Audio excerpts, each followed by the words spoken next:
अनमोल वचन अखिल भारतीय संत मत सत्संग के संस्थापक और गृहस्थ में आनंद योग के जनक परम संत महात्मा परम पूज्य श्री यशपाल जी महाराज अर्थात परम पूज्य भाई साहब जी द्वारा प्रतिपादित इन अनमोल वचनों का पालन करना अति आवश्यक है।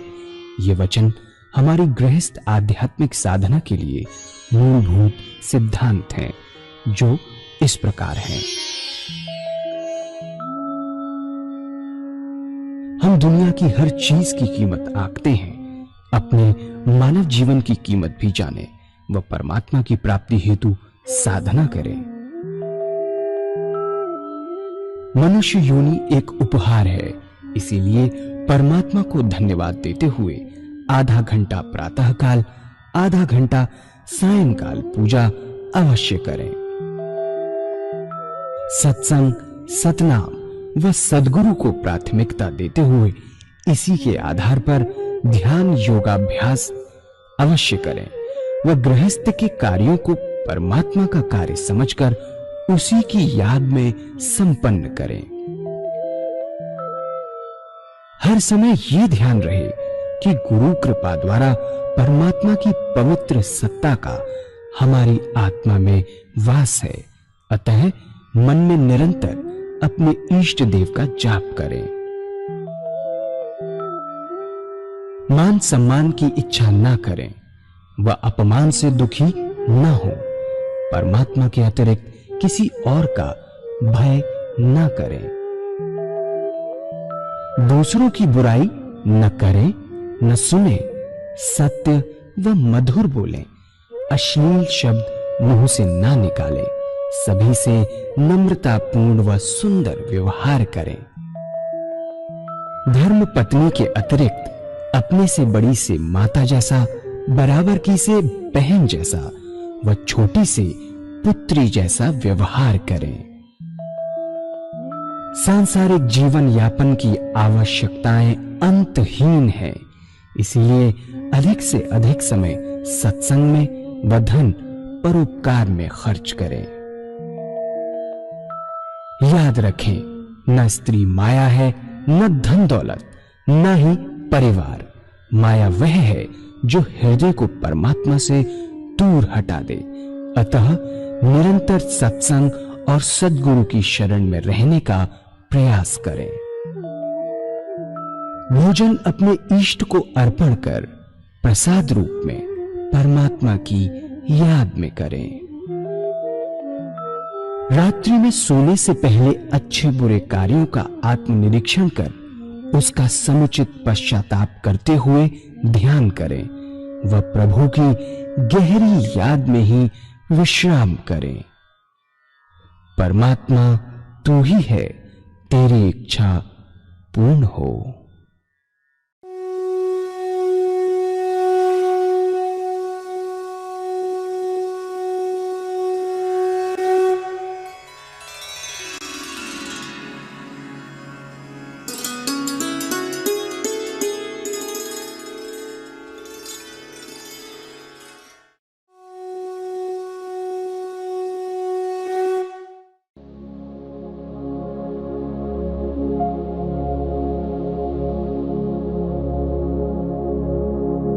जय सद्गुरुदेव जय पद शरणं श्रेयस्वरूप चरणों शरणं।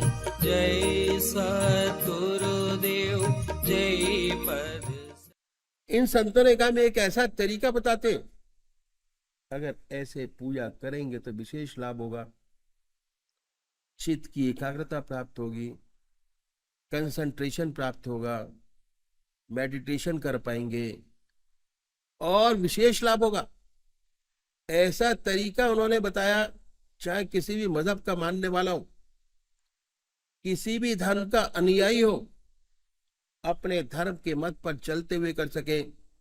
ऐसी बात बतलाई और वह तरीका मैं आपके सामने रखता हूं। हर मजहब में दो प्रकार के व्यक्ति हैं। इतनी सुंदर तरीके से इस चीज की व्याख्या की है, अगर बड़े बड़े ग्रंथ आप पढ़ें तो कोई भी ग्रंथ आपको ऐसा नहीं मिलेगा जिसमें सांसारिक चीजों को लेके हर चीज का सलूशन दिया हो, जितनी हमारी किताबों के अंदर सलूशन है। जितना ब्रजमोहन वचनामृत प्रैक्टिकल है गृहस्थियों के लिए, उतना संसार की कोई भी किताब प्रैक्टिकल नहीं है जो गृहस्थ आश्रम पर लागू होती हो। अपने आप को आपके ऊपर रख के, जैसे आपकी लाइफ है, महाराज जी ने अपनी लाइफ उसी हिसाब से लिख के आपको सारा सॉल्यूशन ब्रजमोहन वचनामृत में दिया हुआ है कि किस टाइम पर मन की क्या स्थिति होती है, किस टाइम पर क्या होता है, किस टाइम पर क्या होता है, हारी बीमारी में क्या होता है, ईश्वर कैसे सहायता करता है, गुरु कैसे सहायता करता है, वो सारी चीजें उसके अंदर व्याख्यान दिया हुआ है। अगर आप पढ़ेंगे तो आपको इंटरेस्ट आएगा, और अपनी लाइफ से कंपेयर करेंगे तो सारी चीजें आपको वही मालूम होंगी जो आपके लाइफ में गुजरती होंगी। कोई नई चीज नहीं है। हर मजहब में पुराने जमाने से चले आ रहे, कोई नई बात नहीं। गीता भी लिखी है तो गृहस्थियों के लिए लिखी है, और जो सन्यासी लोग ज्यादा खरीदते हैं उसको, जबकि हम लोग उसका पठन पाठन नहीं करते। अष्टावक्र गीता जो इंटेलेक्चुअल है वो खरीदता है उसको पढ़ने के लिए। इसमें क्या लिखा हुआ है आपको कहीं नहीं मिलेगी अष्टावक्र गीता पढ़ने के लिए। ये सारे ग्रंथ जो ABSS के हैं ये पढ़ने योग्य हैं। डोंट वेस्ट टाइम और किताबें पढ़कर। जितना आप इसका पठन पाठन करेंगे इस रास्ते में बखूबी चल पड़ेंगे, कोई कंफ्यूजन नहीं। जो आपके ऊपर बीतता है वो देखिए, और ब्रजमोहन वचनामृत का चैप्टर निकालिए, पढ़िए उसको कि आपसे मेल खाता नहीं खाता, उसका रेफरेंस आप देखिए। बात ऐसी है कि मनुष्य का स्वभाव कुछ ऐसा ही है। किसी को चेहरे से प्यार होता है, शक्ल से प्यार होता है, मूर्ति से प्यार होता है, और कुछ लोगों को शक्ल से प्यार नहीं होता। जिन्हें शक्ल से प्यार है वो साकार पुजारी, जिन्हें प्यार नहीं वो निराकार। इन संतों ने दोनों के लिए रास्ता बताया। जो साकार पुजारी है उनका प्रथम कार्य एक इष्ट का निश्चित करना।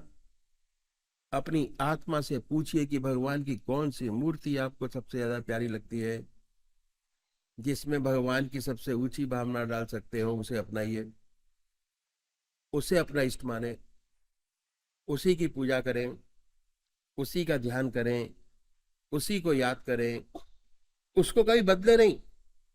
ऐसा नहीं कि कभी अब राम की पूजा करें, कभी कृष्ण की, कभी माँ की।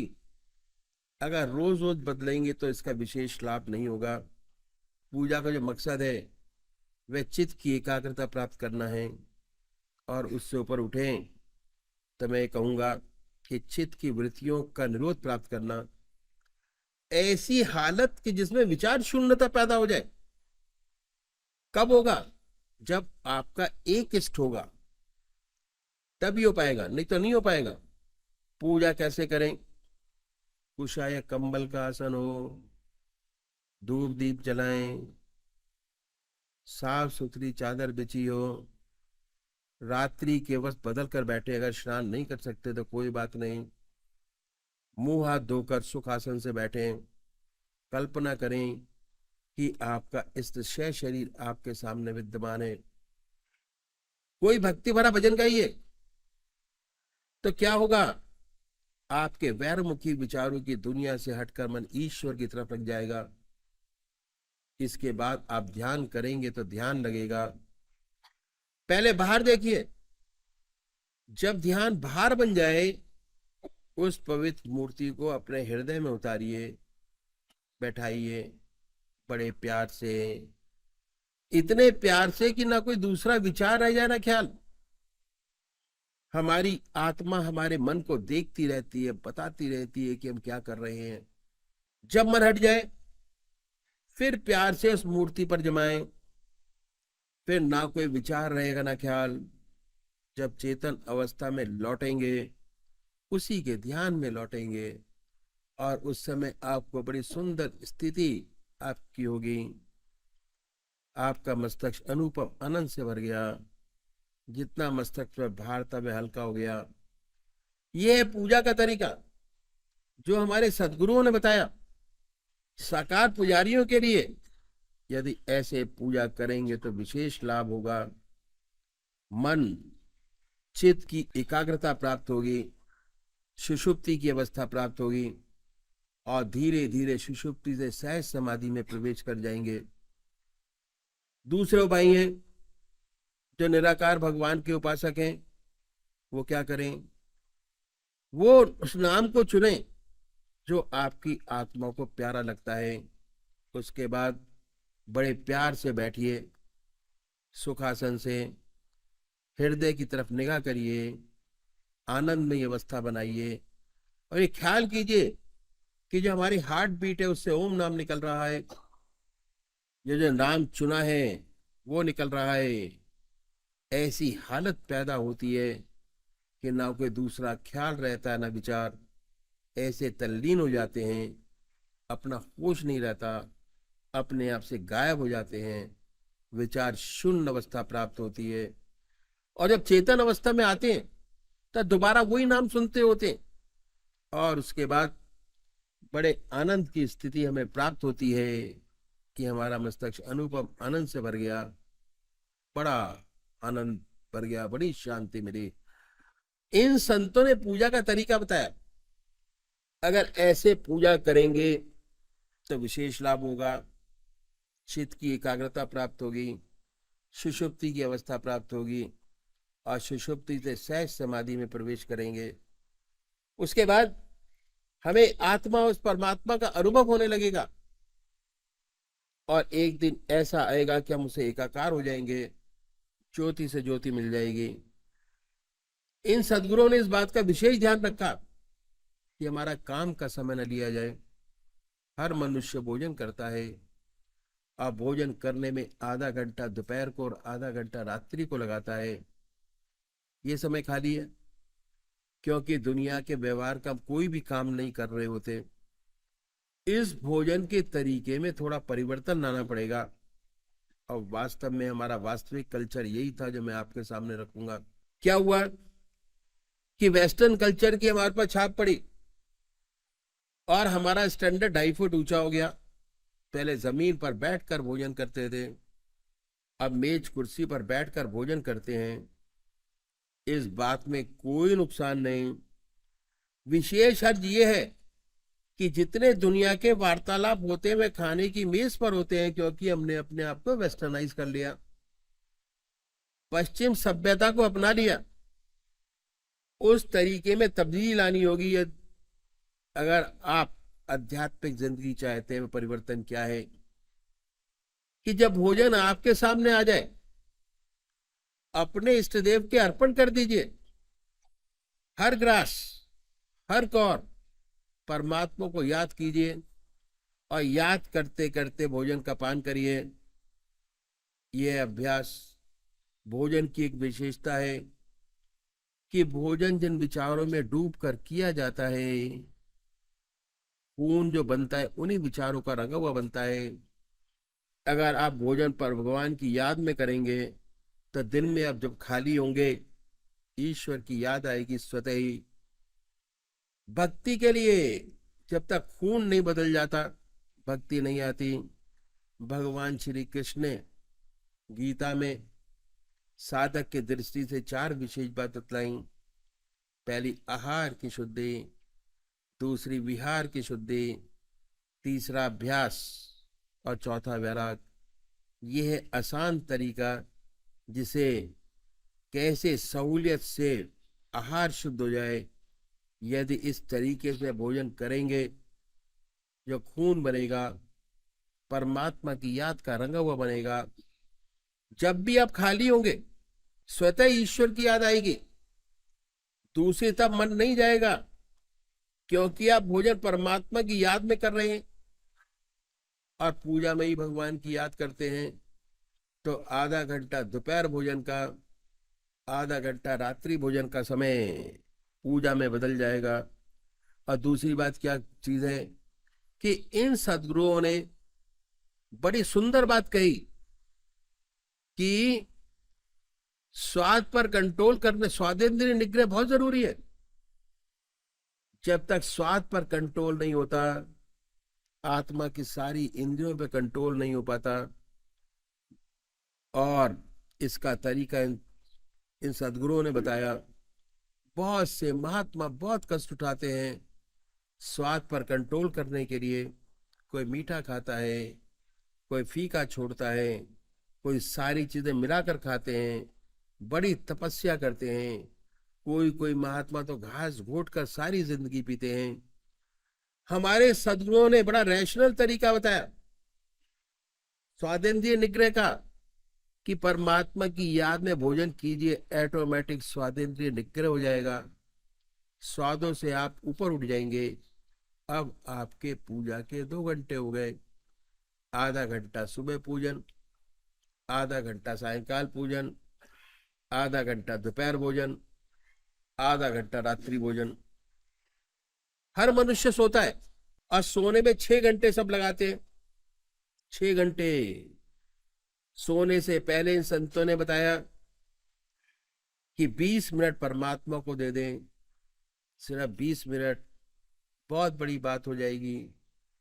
विहार की शुद्धि हो जाएगी, जिस पर भगवान श्री कृष्ण ने बड़ा भारी जोर दिया। कैसे होगी? इसका तरीका इन सद्गुरुओं ने बताया कि जब दुनिया के सारे काम समाप्त हो जाए, अपने चारपाई पर बैठे, आसन लगाने की जरूरत नहीं है, बैठकर 2 काम कीजिए।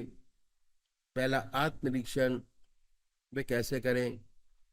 अपनी आत्मा से पूछे कि आज आपसे कोई अच्छा काम बना क्या, ऐसा काम जिससे दूसरे की आत्मा को प्रसन्नता प्राप्त हुई हो।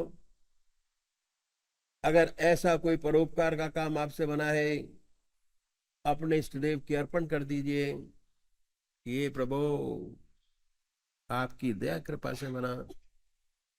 इस सेवक में कहाँ शक्ति है कि इससे कोई अच्छा काम बन सकता हो। फिर सोचिए कि आप में कोई कमी तो नहीं है, कोई खराबी तो नहीं है। अपनी आत्मा से पूछिए। अगर आत्मा कहती है कि नहीं है तो बड़ी अच्छी बात है। अगर कहती है कि झूठ है, कपट है, हमारी जिंदगी में काम है, क्रोध है, लोभ है, मोह है, अहंकार है, अगर ऐसी कोई चीज नजर आती है तो इसके लिए प्रायश्चित करना बड़ा आवश्यक है। और प्रायश्चित भी किसके सामने करें? अपने भगवान के सामने प्रायश्चित कीजिए, अपने परमात्मा के सामने। हे प्रभु, हमें इन कमियों से मुक्ति करें। प्रार्थना बहुत बड़ी चीज है। अगर अपने परमात्मा के आगे ऐसा करते हैं तो भगवान हमारी आत्मा को बहुत ऊंचा उठाता चला जाता है। और इसका तरीका क्या है कि हम अपनी आत्मा से पूछे कि हमसे ये जो काम हो जाते हैं बड़ी गड़बड़ है, उसमें से सबसे छोटी सी बात को पकड़े, बड़ी को ना पकड़े। जो आदतवश हो जाते हैं, जैसे गप लड़ाने की आदत पड़ गई है, उसमें झूठ बोल जाते हैं। झूठ से तो कोई फायदा नहीं, बिना मतलब क्यों झूठ बोले। अगर आपकी आत्मा इस काम को करने के बाद दुखी होती है तो ऐसी छोटी छोटी बातों को पकड़िए, परमात्मा से वादा कीजिए कि हे प्रभु, हमें ऐसी शक्ति प्रदान करो कि कल से छोटी सी खराबी ये ना हो।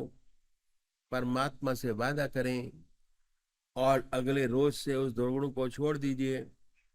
अगर छोड़ते चले जाएंगे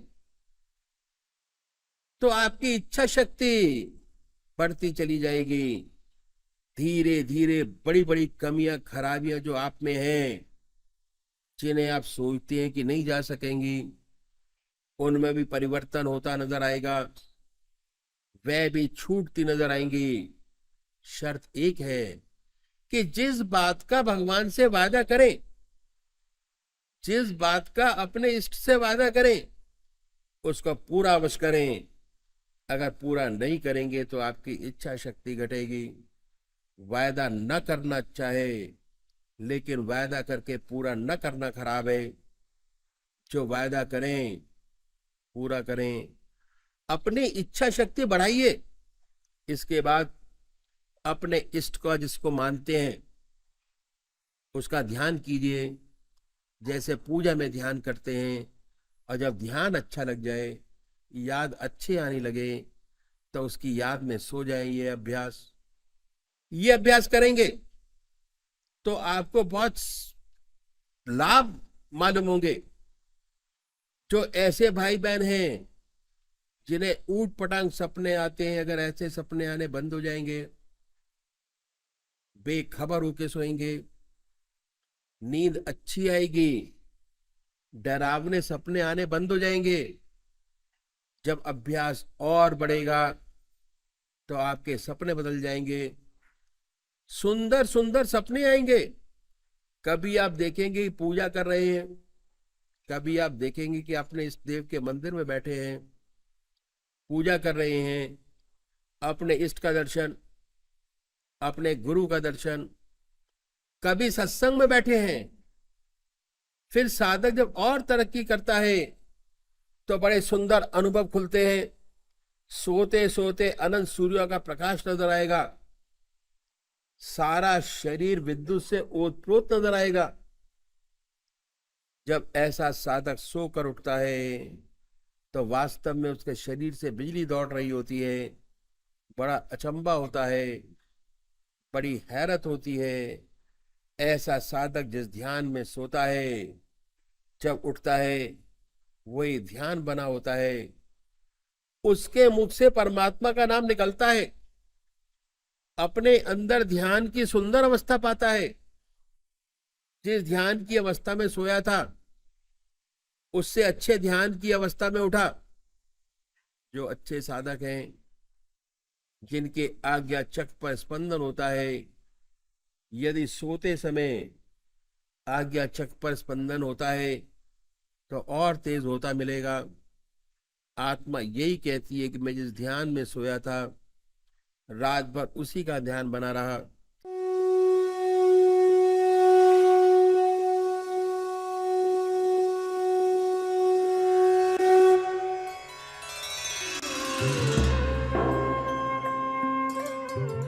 ध्यान योग के कार्यक्रम आनंद योग से निशुल्क जुड़ने के लिए संपर्क करें 9810239677।